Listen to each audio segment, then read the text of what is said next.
Pues seguimos aquí en la programación de 7 Televisión Jaén y Vivir Jaén Televisión. Se lo decía al comienzo de esta programación local, que hoy íbamos a hablar de las buenas noticias que nos traen desde los hospitales de la provincia de Jaén. Buenas noticias porque venimos diciendo esta semana que el número de fallecidos ha disminuido considerablemente. De hecho, ya son 5 días los que, no de manera consecutiva, pero sí a lo largo de la semana se han producido, o sea, días en los que no se han producido fallecimientos en los hospitales, y eso le está permitiendo volver a reorganizarse y volver a un punto de partida de normalidad al que están intentando volver, por ejemplo, los hospitales que lleva la Agencia Sanitaria Alto Guadalquivir, agencia pública, entre ellos el Hospital de Andújar. Nos vamos hasta allí porque nos atiende Rafael Díez, que es, digamos, el director médico, para que nos entienda, el director de procesos asistenciales. Rafael, muy buenas. Muy buenas, ¿qué tal? Antes de nada, sí, ¿cómo habéis vivido en lo personal, en lo organizativo también estos 50 y tantos días tan extraños que nos ha tocado vivir?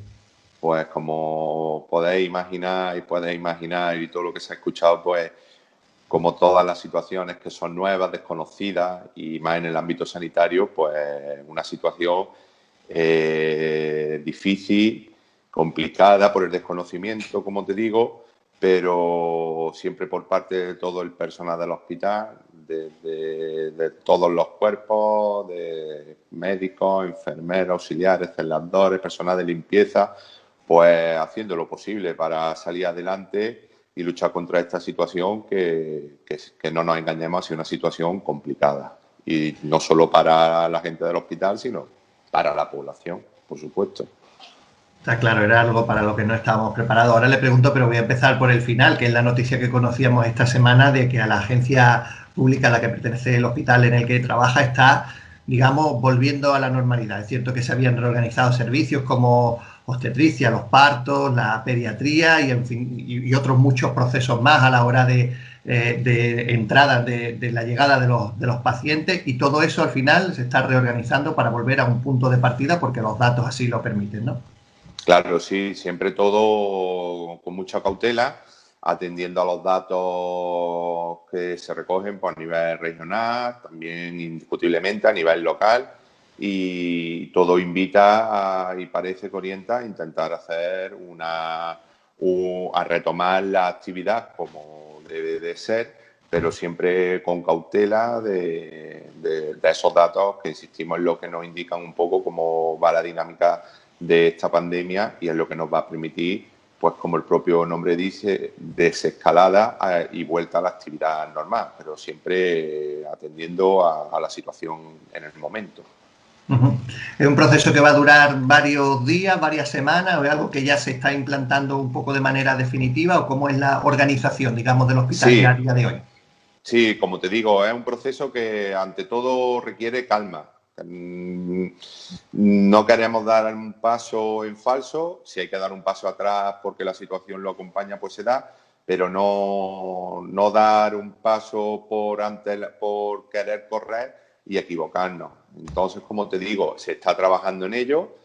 Como tú bien has dicho, se tomaron unas decisiones en su día, pues por asegurar en este caso, a las pacientes obstétricas, a los pacientes pediátricos, de tener las máximas condiciones de seguridad. Se tomó esa decisión en su día, pero nuevamente hemos visto que esas condiciones de seguridad las tenemos y lo primero que hemos hecho es retomar. Ese es uno de los aspectos. Otro es ir retomando pues, la actividad de consultas externas, pero claro, el trabajo va encaminado, como decimos, tanto seguridad de los pacientes, de los usuarios, como la seguridad de los profesionales, y atendiendo a las pautas que nos marcan desde consejería. Fechas, no se puede poner fechas concretas, pero sí que se está haciendo un trabajo continuado para que esto sea pues lo antes posible.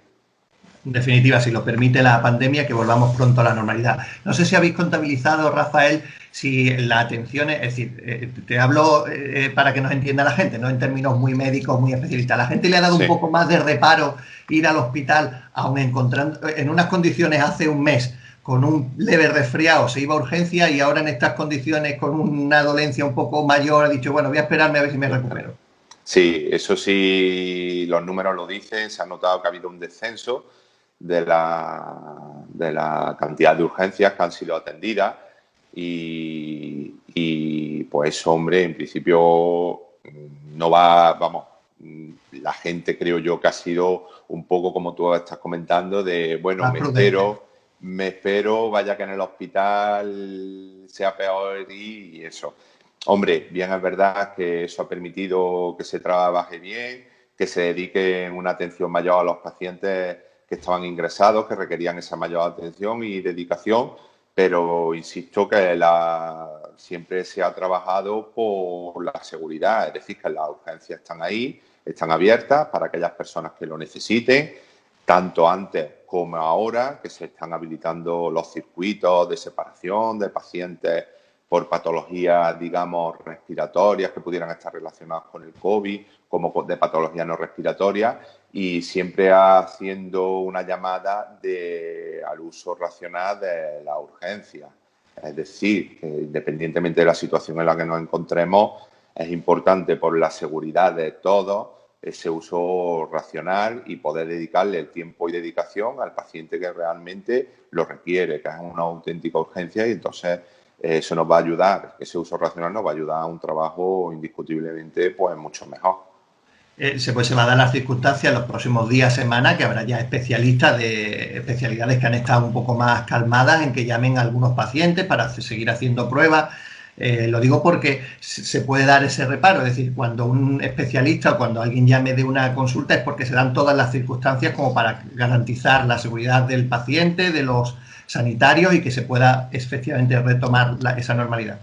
Correcto, es lo que estamos trabajando y si se aumenta ahora la actividad, si no va a ser un aumento de esa actividad en masa al 100%, sino atendiendo a unas premisas que nosotros consideramos que hay que aplicar, que nos las recomiendan desde la consejería, de no hacer aglomeraciones en las salas de espera, de espaciar los tiempos de consulta, de extremar las medidas de higiene si fueran necesarias por la atención a un paciente que con patología COVID que esté confirmado, pues eso requiere que esa consulta haya que adecuarla para atender a más pacientes. Entonces, el inicio de estas consultas de presencia pues va a ser de forma cauta, sin correr y atendiendo a estas premisas. Aún así, las consultas se han ido manteniendo, ha habido una serie de patologías, la patología, llamémosle oncológica, la patología no demorable, que sí han seguido atendiéndose en nuestras consultas de forma presencial, igual que la actividad quirúrgica de estas patologías, e incluso también las consultas, a lo mejor no tan urgentes, digamos, o no tan poco demorables, pero vía telefónica, porque se aseguraban que esa consulta cumplía los requisitos para ello y el usuario pues, va a tener una tranquilidad de sentirse atendido por su especialista, que lo ha llamado, le ha explicado la situación, le ha dado los resultados de las pruebas, le ha preguntado cómo está, y creemos que así ha sido una forma bastante efectiva de adaptarnos a la situación de pandemia que hemos tenido, que hemos intentado en lo posible que el número de personas que estuvieran en el hospital fueran la menor cantidad posible. Yo creo que es una buena noticia para esos pacientes el recuperar su tratamiento, sus pruebas y su atención con su especialista. Le tengo que preguntar, Rafael, por estos días atrás cómo ha sido, porque claro, no ha habido datos locales hasta cierto punto. La gente, a pesar de que los medios lo hemos insistido, que al final la obligación era estar en casa, si había síntomas, llamar a los médicos sabiendo, sin saber que hemos tenido contacto con alguien con coronavirus. Pero ¿cómo han sido estos días en el hospital? Sé que habrán sido hasta donde me pueda contar, pero ¿cómo ha sido la lucha ahí en el Alto Guadalquivir contra el coronavirus? Pues ha sido una lucha dura, como te dije al principio, y al principio los números eran desalentadores y todos estos datos, como bien has dicho, no es cuestión de querer dar o no querer dar datos, sino son datos que lo manejan las autoridades de salud pública, y creo que hay que ser muy cautos a la hora de manejar esa información. Entonces, como te digo, no es cuestión de dar números, sí es cuestión de adaptarnos a la situación, y lo que quiero transmitir ahora es que, por suerte, pues estamos viviendo que esos números, digamos, que llamaban a la intranquilidad, alarmantes, pues por suerte se están resolviendo, y es lo que nos está permitiendo, como hemos hablado, retomar de nuevo la actividad. O sea, que es el mensaje que creo que hay que transmitir. No consiste en números, pero sí ese mensaje de que se está viendo un descenso que es lo que todos esperamos, que se mantenga y que nos permita volver cuanto antes a nuestra actividad, que es lo que nos interesa. Le voy a hacer un par de preguntas como médico, no como director de procesos asistenciales del Sí. hospital. Esta desescalada, al fin y al cabo, obligada. Si no va a haber vacuna en mucho tiempo, tampoco tiene mucho sentido tener a la gente en casa, salvo como para que puedan los hospitales asumir los contagios. ¿Cómo de alto considera que va a ser el repunte, si es que considera que lo va a haber en estos días, después de la vuelta a la normalidad? Bueno, son, como dices, puede ser una opinión mía y las opiniones pues, pueden ser equivocadas o no. Está claro que todo lo que se está intentando hacer va en la idea de evitar de nuevo los contagios que tuvimos al principio. Entonces, en números que a mí se me escapan, pero si las autoridades sanitarias consideran que esta salida, este confinamiento puede ir quitándose poco a poco y dando más libertad a la gente, está claro que siempre insisten mucho en las medidas de seguridad y de protección individual, de alejamiento, de distanciamiento, de evitar congregaciones. Entonces, todas esas medidas no deben de suponer un repunte, no deben de suponerlo.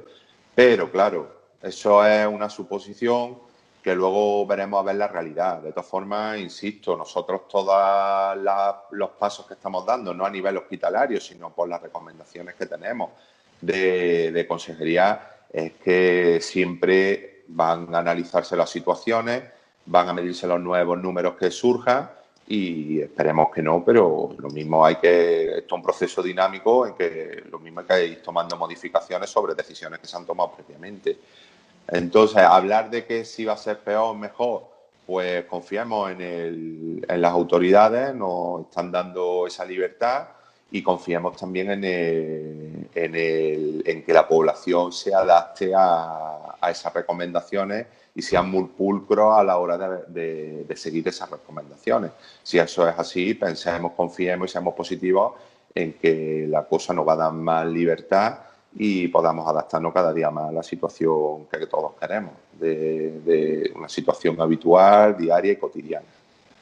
Y ya que nos permite abrir esta ventana dentro del hospital, le voy a preguntar por sus colegas, por los médicos, por los enfermeros, los ATS, el personal sanitario que estos días se ha tenido que enfrentar. Yo le confieso que como medio de comunicación nos llegan algunas veces sindicatos, por ejemplo, que dicen lo de las mascarillas, estas que no filtraban lo suficiente. Yo entiendo cómo de difícil tiene que ser que a un sanitario le llegue una mascarilla de una autoridad, que luego a los días se demuestre que no son lo suficientemente buenas como para luchar contra una enfermedad, trabajando con pacientes tan complicados. ¿Cómo está el ánimo en los hospitales después de estos 50 días? Pues el ánimo, primero contar con el gran trabajo que hemos tenido por parte de todo el personal, en este caso de hospital, pero sabiendo de compañeros de otros hospitales, pues de todo el personal sanitario que ha trabajado, y creo que eso está fuera de toda duda de esa gran labor que han hecho. Lógicamente es una situación, como hablamos, desconocida, no sabemos cómo tratarla, no teníamos cuando empezó esto los puntos claros, la estrategia a seguir claramente, ha sido una lucha continua sobre la marcha y entonces esa disposición o ese malestar pues es lógico y comprensible. Lógicamente también te digo que ese trabajo que también se han hecho los sanitarios, te puedo asegurar que se ha realizado desde todos los estamentos. Nadie ha querido dar mascarillas malas para que pase nadie. Todos en mayor o menor medida hemos estado también atendiendo a esos pacientes, no hemos podido contagiar, hemos usado esas mascarillas, tenemos familias que vemos, yo tengo personalmente también, mi mujer es enfermera, urgencia, ha usado esas mascarillas, se enfrenta a esos pacientes, yo la tengo que ver en casa, tenemos hijos y yo no voy a querer ni que mi mujer, pero no mi mujer, sino el resto de compañeros, porque son compañeros, todos somos compañeros, aunque unos trabajemos más en despacho, otros en primera línea de batalla, con pacientes con patología COVID, nadie quiere eso, entonces nadie quiere el uso de mascarillas, de equipo inadecuado. Se lucha, se lucha y se lucha todavía más por conseguir que todo sea lo más adecuado posible, y muchas veces pues están ahí esos resultados negativos, no quiero llamarle engaños, pero no sé, que se han detectado, que crean un malestar, que lógicamente deben elevar sus protestas, pero se ha luchado continuamente para que eso no sea así. En el momento que se han detectado esas mascarillas, se han retirado, se han valorado a los profesionales que han tenido uso de ellas, se ha visto según pautas de consejería qué profesionales ha habido que hacerle más pruebas, cuáles ha habido que hacerle un aislamiento domiciliario, y entonces trabajando siempre según las pautas que nos han marcado y siempre, insisto, y como implicación que tengo en ello personal, asegurando como punto príncipe la seguridad del profesional, y no hay que olvidar también la seguridad de los pacientes, indiscutiblemente. Está claro, y esa es la clave que venimos diciendo también, porque en estos días estamos entrevistando también a muchos políticos, a mucha gente que está tomando decisiones para hacer frente cada uno en su ámbito de responsabilidades, y yo creo que a nadie se le puede negar que lo está haciendo con la mejor de las intenciones ante una incertidumbre y con un escenario sin datos. Es decir, el que ha tomado una decisión en su empresa, por pequeña que sea, lo ha hecho sin saber cuándo va a poder volver a vender como vendía antes y cuándo va a volver a poder tener el mismo número de empleados que tenía hace unos días. No imaginamos y no hacemos una idea de cómo tiene que haber sido estos 50 días para organizar un hospital como el Alto Guadalquivir. ¿Cuántos profesionales trabajan en el día a día en el hospital, Rafael? Bueno, no te puedo dar un número exacto porque tenemos servicios externos. Sí, está claro, aproximadamente. Un poco para que nos hagamos la idea del volumen de gente del que estamos hablando. ¿De diario, dices, te refieres? O, sí, pues, dime. Sí, digo que en este momento, por ejemplo, que además hay 3 turnos, entiendo, en el hospital como en el resto de hospitales. ¿Cuánta gente puede estar trabajando en el hospital de Andújar en este momento? Pues que hay ahora mismo unos 70, 100 profesionales seguros, mínimo, trabajando, claro que sí. Claro, nos hacemos una idea por 3 turnos, más personal de limpieza, más ambulancias, claro, más etcétera, la cantidad de gente que hay que organizar, y cada uno, obviamente, con sus particularidades y sus peculiaridades. Lógicamente. No le arriendo la ganancia, Rafael. Seguimos hablando, sobre todo eso, trasladarle el ánimo que a las 8 de la tarde le transmiten muchos ciudadanos de Andújar a los profesionales del hospital, transmitírselo también a través de Vivir Andújar, y agradecerle el trabajo que están haciendo, y ojalá que sigan los números como parece, y esa desescalada, esa vuelta a la normalidad puede ser como la han planeado. En ello trabajamos, aunque los números no acompañen, no solo números, queda muy frío hablar solo de números, pero sí es un indicador importante, y en eso, como te digo, estamos trabajando en volver a la normalidad lo antes posible, y lo mismo que lo queremos nosotros, lo quieren los profesionales, lo quiere la población, y en ello estamos. Perfecto. Rafael Díez, director de procesos asistenciales del Hospital de Andújar, gracias por atendernos. Gracias a vosotros. Nosotros seguimos aquí en la programación local de 7 Televisión y Vivir Jaén Televisión.